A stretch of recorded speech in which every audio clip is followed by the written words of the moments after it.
Bây giờ con nói ý tôi là ta là đây như tại Hà Nội. Cái kia là trường Phong Khoang đấy. Trời. Cũng gặp thẹn đua thế à nhỉ? Túi xe à?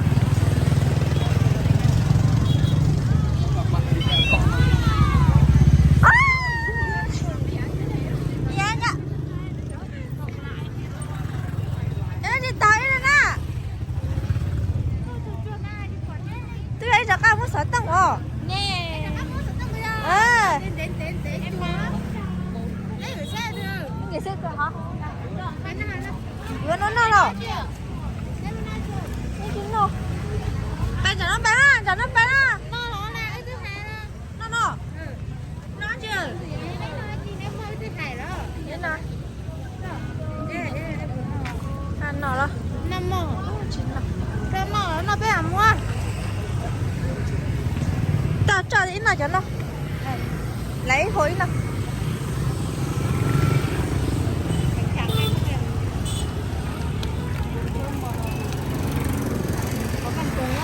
không ăn đấy. Wow khởi nhiệt ra mà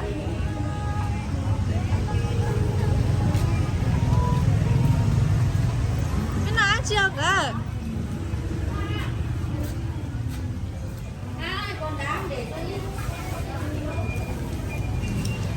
Con rớt chưa? Rồi, hả? Có quá chưa? Bây giờ nó mở chết đi.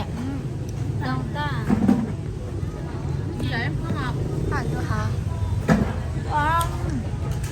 Làm có quay ôi ghê rồi. Ghê thầu giống cái gì? Nó phải là gì hay rồi anh là gì vậy? Thế là làm không đúng chứ chứ. Anh em ơi. Cái của em đây đến nhỉ?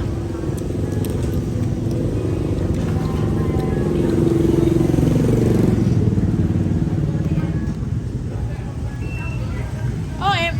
Cũng nó hả? Nó lên rồi. Ngon thôi. Sẽ khóc đâu. Không có. Cái nào cũng chưa ăn không? Ơi.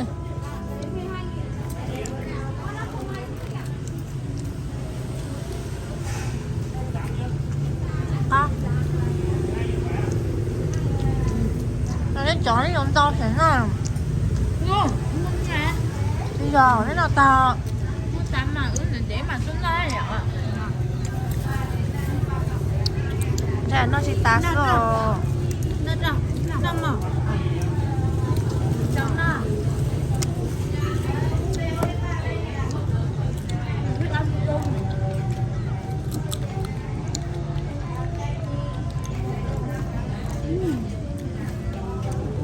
Và cho cá bỏ ra thực chỉ của em. Chỉ thì rất là to hả? Nó mà mua.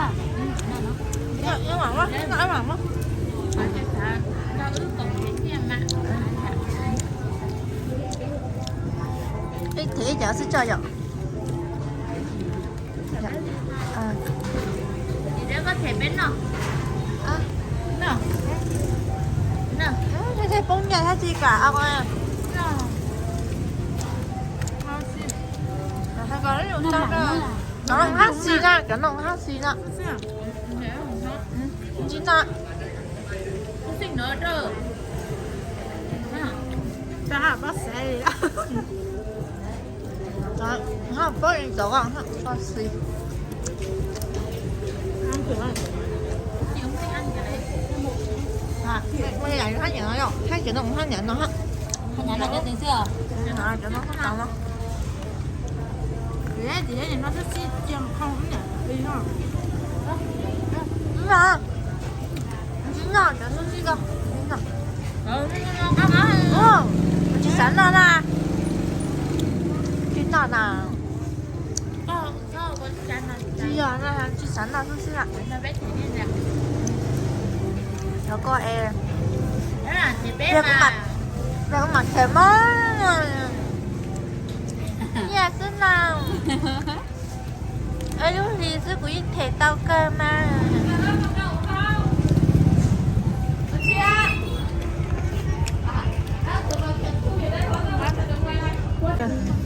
thay này có giờ chúng con sắp lời đi đó cái tí sợ giờ có giờ này tôi đã lú ta là Phùng Khoang nhớ Hà Nội mà nói với tôi cả kia đấy bây giờ thì tôi đã chỉ được ta là Phùng Khoang có giờ mà đúng con sắp lời chứ thấy phim gì hay đó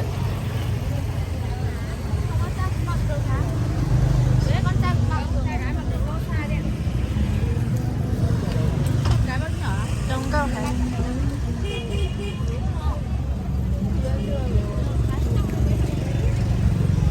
nhà lúc ta là Phùng Khoang nhớ cho rạp trong Hà Nội sát cái gì no vậy lại mua số giả liêu có thả tay ha nó chưa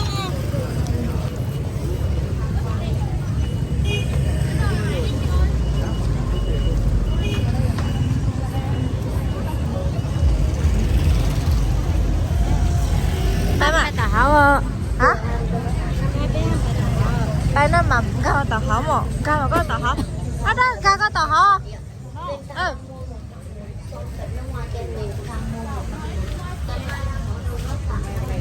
mua hả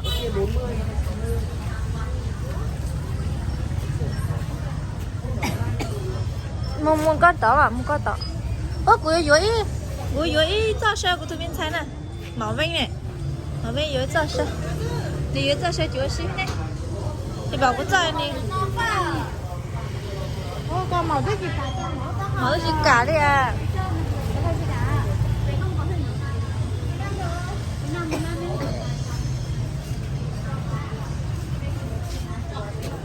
chị nó nè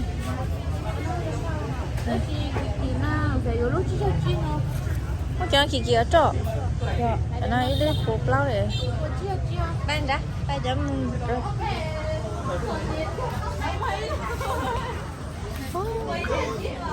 khủng mà trong câu sập là cái sự khẩu ôi chỉ vô khâu là chỉ không tao đâu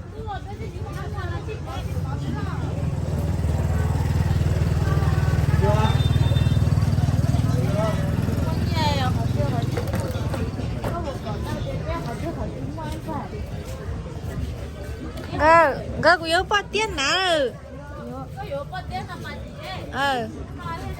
của chị yếu co lún lún ạ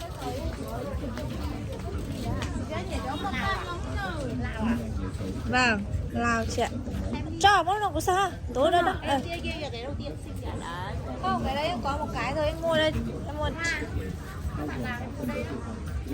em mua đây một cái rồi mà đây bao nhiêu màu xanh này đẹp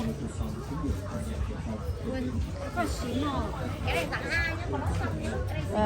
Cái này bao nhiêu hả chị? Đẹp luôn, nếu mà váy đây ít khi đụng hàng lắm. Xem một nhưng mà chất này em không thích cho vào thôi. Cái này bà đặng hảo quá rồi. Không em không thích mà này. Màu này tối không cái này xinh nó xẻ nhá, hơi bị yêu luôn đấy. Nhưng mà hở quá chị ạ. Không hở tí nào. Cái này cũng xinh này. Đây. Cái nào cũng đẹp. Thay nhỉ, anh đây là trời ạ. Chị nhỉ? Váy đẹp luôn mà. Vâng. Cái chị ạ. Đi tí này, phải lạnh vào. Cái đây cũng đẹp. Bye. Ơ, chị sao chở? Chị chở á? Chị ở trường thì chị nhà làm chị à?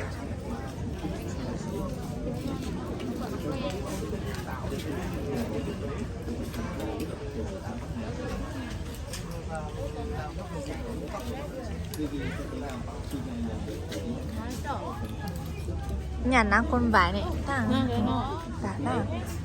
tặng hà nhà nó chỉ là nhà nó thắng nặng mua để uống này này hả?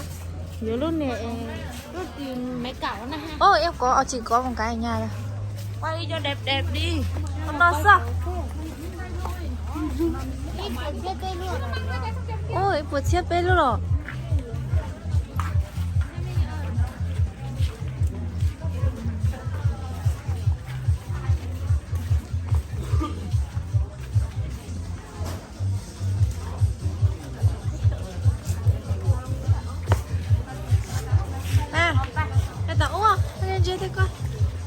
适合用。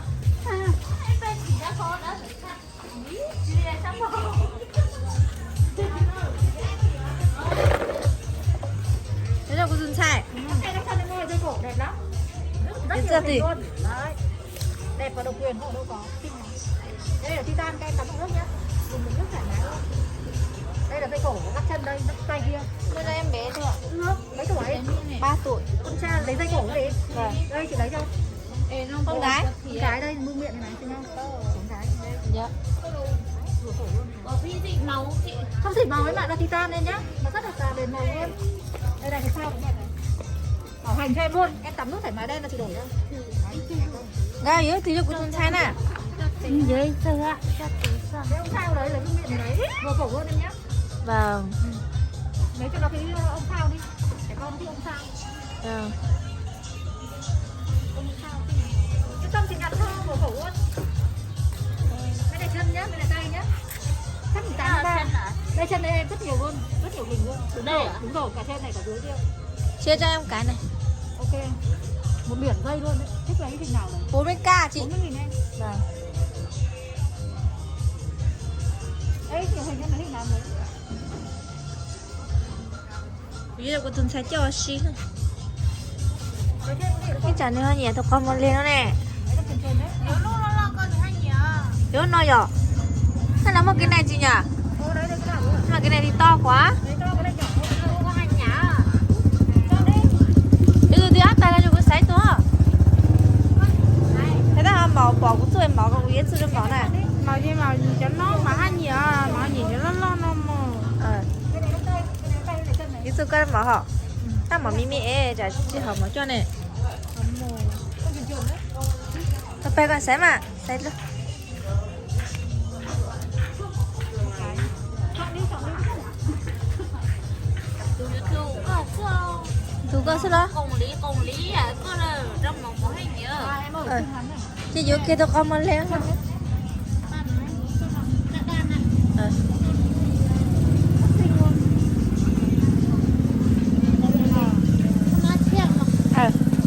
Đổi cái này chị ạ.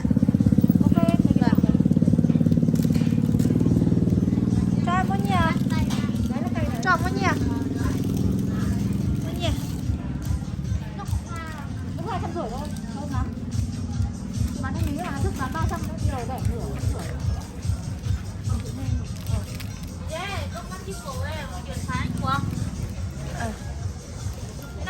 Ờ. Cái chị cũng đi này. Chuyển cho.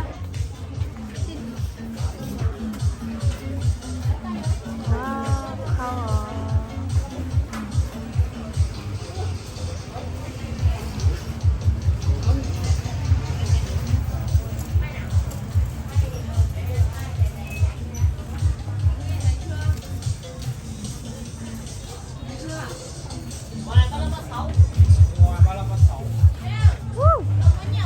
Cho nó à. Ở trong đấy rồi mà. Wow, ê, chị chuyển mà. Cho nó, cho khổ nhỉ à. À, chị chuyển rồi. Chị gì mua xem mà.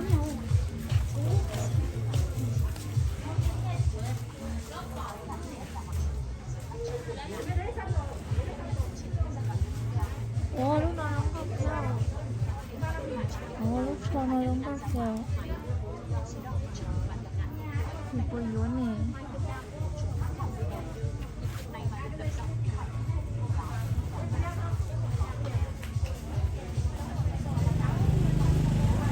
Ba. Các bạn hả? Không chơi hả mà? Ra sao không mà không mà. Sao không? Cho anh cho anh cái từ điệu lên nhẹ nhẹ Đây đúng không? Ta anh chơi là không nào.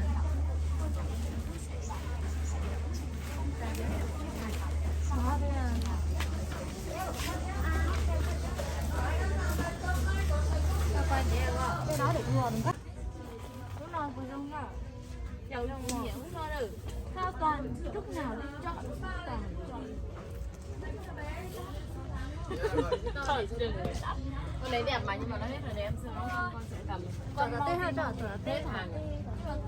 한 바퀴 나지세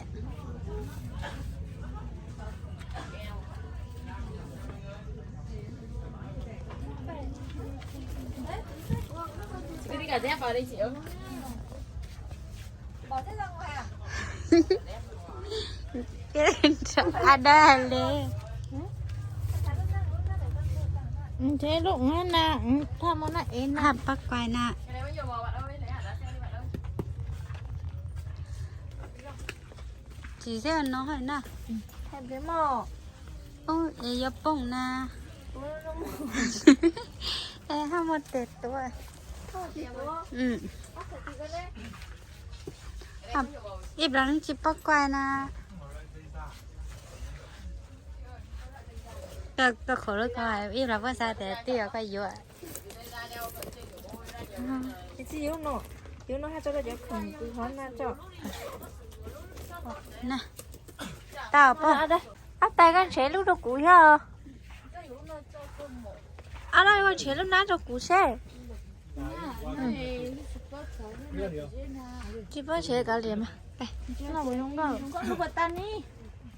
Có gì vậy? Ủa lúc mẹ lúc Lúc con đi. Lúc con hay cho tao khủng đau nữa. Ủa ăn luôn nè. Lúc nó mua cái Ủa. Nhà đâu những câu liền vậy? thì nhiều có con nó nè. Nhiều có lo rồi nè. Ừ.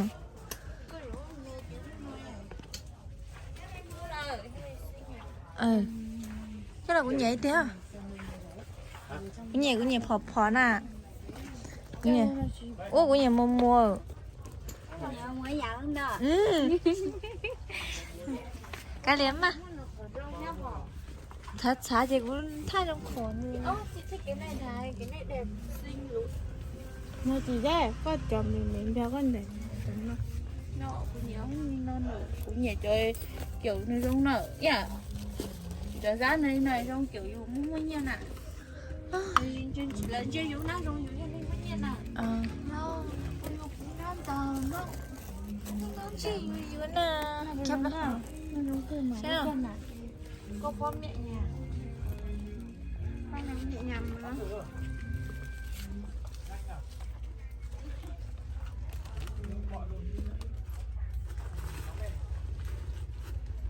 Đây. Củ dứa này, dứa mò nó có tên dứa đi.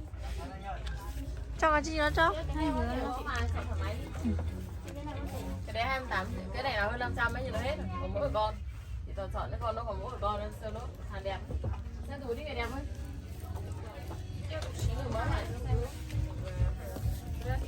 Bị chờ nó lúc không? Ủa chị ó. Kìa. Người trong nhà kìa.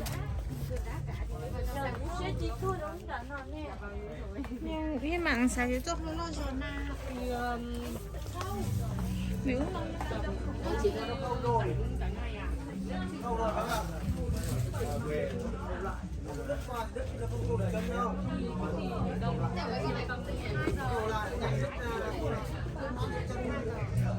Mà đúng có hàng. Vâng.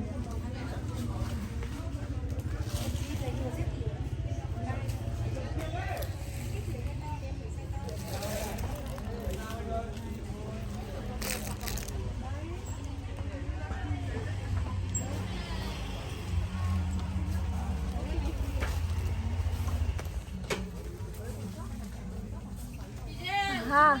Không nóng nọ, kia tút sáng lọ. Em phải lúc nói có xả.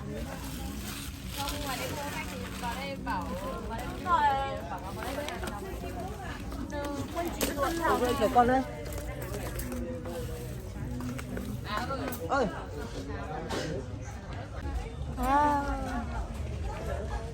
Kỳ na. Ha. Kỳ na. mà cái này xinh lắm. Chị Duyên cũng mà hai. Mua đi 30 tháng 4 mình đi du lịch. Vô cho cũng mà thoáng đấy rồi. Chua mua nhỉ nè.